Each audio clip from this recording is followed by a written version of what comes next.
तो chapter start होता है और हमें वही कल ब्लैक पर्ल के बारे में बात करते हुए हमारा मेन कैरेक्टर बताता है कि जो एक लेजेंडरी एम्परर को पर्ल मिला था, जिन्होंने अपनी किताब हेवन एंड अर्थ बाय जुआन यी में लिखा था।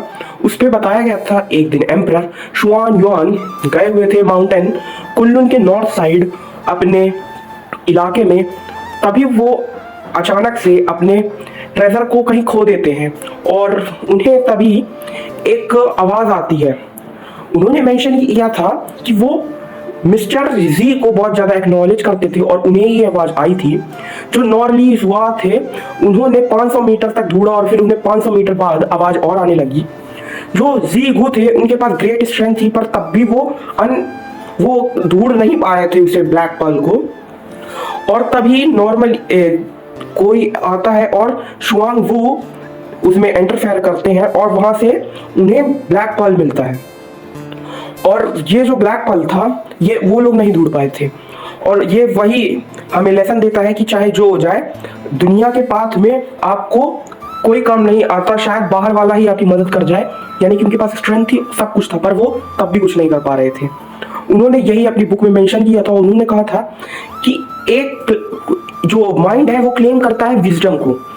वो बोलता है कि वैसे देखा जाए तो ये जो ब्लैक पर्ल है वो एक ट्रेजर है जो कि बहुत ही ज्यादा वैल्यूएबल है, और जो एम्परर शुआन युआन थे ये उनके पास था और ये वही अफोर्ड कर सकते थे। अगर देखा जाए तो इसके अंदर क्या है पर्ल के ये नहीं पता मुझे, पर इसके अंदर से थोड़ी सी की एनर्जी फील तो हो रही है, पर मैं काबिल नहीं हूं इसे जानने में कि ये असलियत में इसका ट्रू नेचर क्या है। वैसे ओरिजिनली देखा जाए तो ये जो ट्रेजर है इसे वर्ल्ड के कॉमन पीपल के लिए यूज करना चाहिए, और ये यहाँ वहाँ घूम भी रहा है।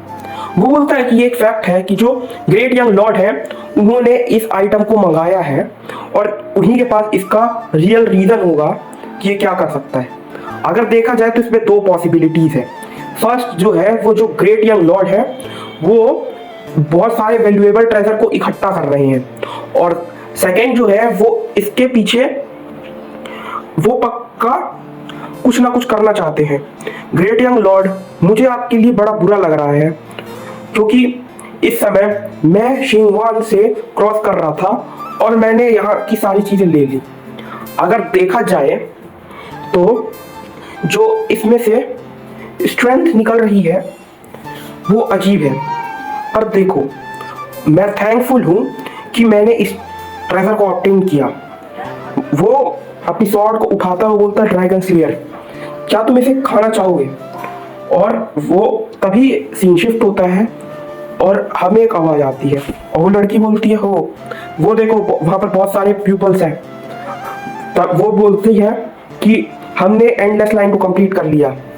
लड़की बोलती है कि तुम ऐसे मत घूमो, यहाँ बहुत सारा डेंजर है। वो लड़की मन में सोचती है कि देखा जाए तो अब क्या हमें जाना पड़ेगा, अगर हम बहुत ही जल्दी पहुंचने वाले हैं निंग शुआन में, शायद हमें अब जाना पड़े। जो नंबर है पीपल के वो बहुत ज़्यादा इंक्रीज हो गए हैं, वो बहुत सारे हो गए, इतने कि 1000 हो गए हैं। ये मेजॉरिटी में जो मेंबर्स हैं वो असलियत में बैंडेट हैं। अगर देखा जाए तो हम लोग क्रॉस कर रहे थे ग्रास लैंड में।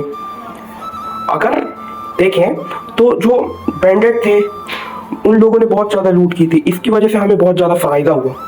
और अगर हम जियान गुई से बाहर निकलना चाहते हैं तो हमें बहुत से जगह से जाना होगा जिसमें से निंगशिया है। और वैसे देखा जाए तो हम उसकी टेरिटरी में एंटर करने ही वाले हैं, जहां पर पहला सेक्ट होगा कोंगटंग सेक्ट, जहां का रूलर है गांगसू।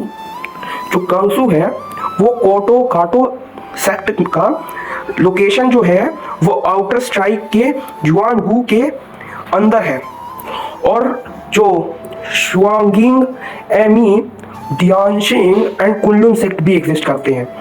अगर देखा जाए तो जो कोर है वो भुआशुओ अलायंस के नाम से फेमस है। ये तीनों को, इन सब के पीछे मुझे लगता है कि जो ये 1000 ऑफ बैंडेट है ये उनकी टेरिटरी में एंटर कर रहे हैं।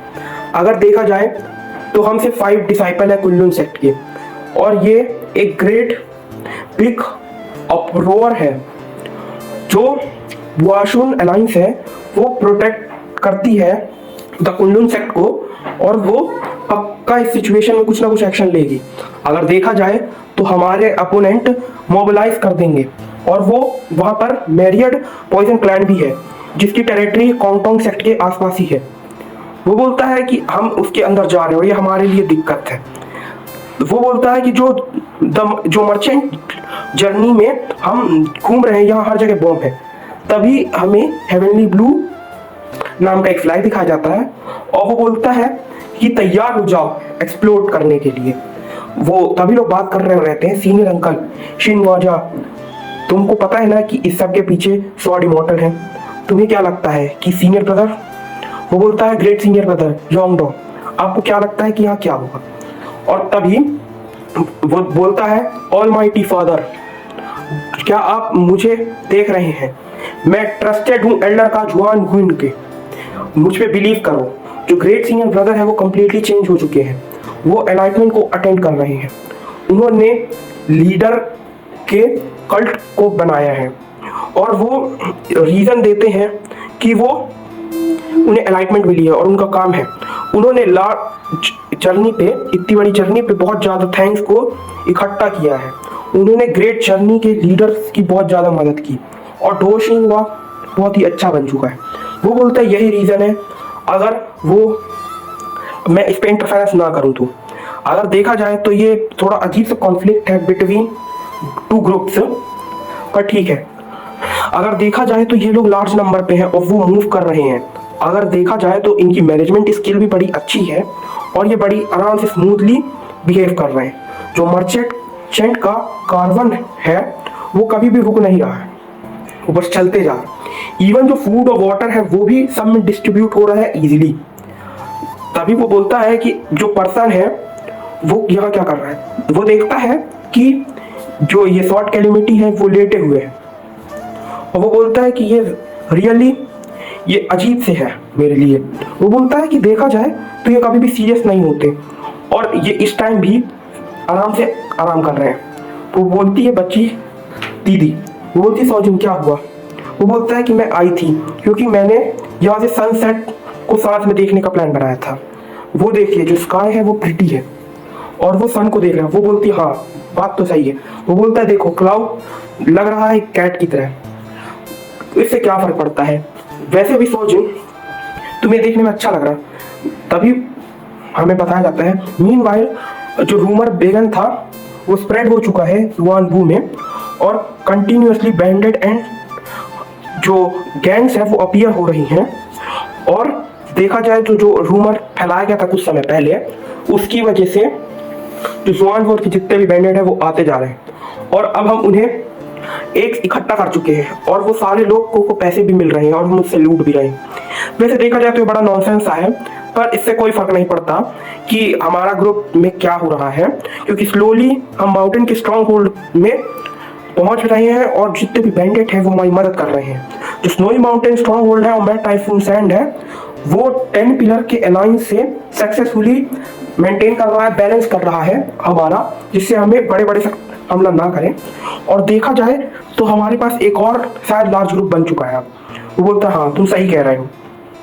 जो माउंटेन अपीयर हुआ है नीमशान में, अगर देखा जाए तो नीमशान से ग्रेट शॉक लोग आ रहे हैं, ये लोग देख के सब हैरान है। वो बोलता है कि अगर देखा जाए सचमुच तो जो भी शील्ड और फिश होर्ड नाम के रूमर फैल रहे हैं, वो तभी वो बोलता है कि बिकॉज जो इविल डार्क डिवाइन टाइफून है वो अपीयर हुआ है जिंग वन के लीडर बन के, और रिवील कर रहा है लार्ज नंबर ऑफ नॉर्मेटल फिगर्स को।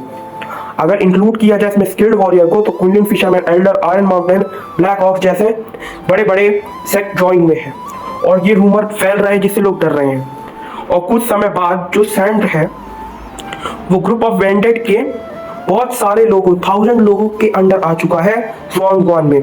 और देखा जाए तो ये सब तुम क्या कर रहे हो? वो बोलता है कोटोंग सेक्ट, जो ये जगह यहाँ पर बात हो रही है कोटोंग सेक्ट है। वो बोलता है कि क्या तुमने नोटिस किया कि इतने बड़े स्केल में, वो बोलता है क्या ये डेंजरस है। ये जो वर्क हो रहा है बाकी सेक्ट बिल्ड कर रहे हैं डिफेंस अपने फ्रंट के सामने। अगर देखा जाए तो हमें कांटेक्ट करना चाहिए हेडक्वार्टर में बुनलुन अलायंस के अर्जेंटली। ये इमरजेंसी सिचुएशन है, हमें डिस्पैच करना होगा रीइंफोर्समेंट के लिए गैंग क्विकली। वो बोलता है ठीक है। तो कुनलुन सेक्ट नेम जो है बैंडिट ग्रुप का, वो लीडर है इविल डार्क डिवाइन टाइफून का और ब्लैक टर्बुलेंट थीफ का। वो बोलता है कि अंडर गंगशुआन के जो रूल चलते हैं शुंगवान पे, जो टैंग क्लैन है, मैरिड पॉइजन क्लैन और हाई और जितने भी क्लैन है वो हायर अलर्ट में है। मैं ऑब्जर्व कर रहा हूँ अनफोल्ड सिचुएशन को। जिंगवांग जो है वो बहुत समय पहले पीस में था, शायद अब ये बड़ा ही खराब होगा। जो उर्मुकी हाउस ब्रांच है वहाँ का सीन दिखाया जाता है और वहाँ कोई आता बोलता ब्रांच लीडर जो मैट टाइफून सैंड है वो पढ़ता है और वो बहुत ज़्यादा गुस्सा रहता है। वो लिखता है मैट टाइफून सैंड, उसने कहा कि वो मुझे किल कर देगा। क्या ये रिक्वेस्ट थी हेवन ब्लू मर्चेंट ग्रुप के, जो वो उनके साथ हो गया आफ्टर लॉन्ग टाइम, जो साइलेंस था वो खत्म हुआ और उसने मुझे लेटर भेज दिया। और देखा जाए तो ये सब क्या था, उसने मुझे रीज़न नहीं बताया। और जो वो बाहर से मैसेज आया है, क्या वो मुझे सचमुच मारना चाहता है?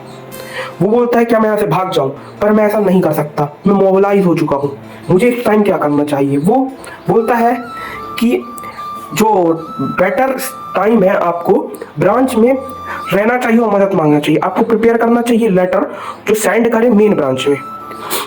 वो बोलता है कि ठीक है मेन ब्रांच के लिए लेटर भेजो। वो बोलता है ठीक है अंडरस्टूड ब्रांच लीडर। वो बोलता है कि जो स्क्रॉल और सेंट है उसे मेन ब्रांच भेज दो।